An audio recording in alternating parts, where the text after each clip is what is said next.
বিষয়ে নম্বর পাওয়াটাও তো দরকার আছে, শেখাটাও দরকার আছে। 10 পাস করতে হলে সব বিষয় তোমাদের সমান মনোযোগ সহকারে শিখে এগিয়ে যেতে হবে, এবং ক্লাস 10-এর এই যে মাধ্যমিকের রেজাল্টটা তোমাদের ভবিষ্যতে এগিয়ে যেতে অনেক সাহায্য বা সহযোগিতা করবে। যেহেতু চ্যাপ্টারটা শেষ হয়ে গেছে, নতুন চ্যাপ্টার করার আগে আমি বলি, যারা যথারীতি প্রশ্নগুলো লেখনি আমাকে পাঠাবে, কোনো বাউন্ডারিজ নেই, কিছু না করলে তুমি লুজার হবে।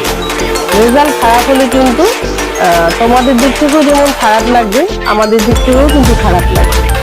তো শুধুই শিক্ষিত থাকছি ব্যাপারটা না। চলো, অনেকক্ষণ হয়ে গেছে বেশি কথা, এবার আমরা সোজাসুজি টপিকে ঢুকি।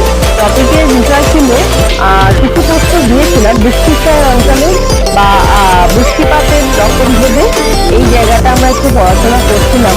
এবার দু একটা প্রশ্ন দেখো আছে, হ্যাঁ, তার আগে নিজে পড়ো বা জেনে রাখো জায়গাটা একটু করতে বলে দেওয়া হয়েছিল, যে নিজেরাই পড়ে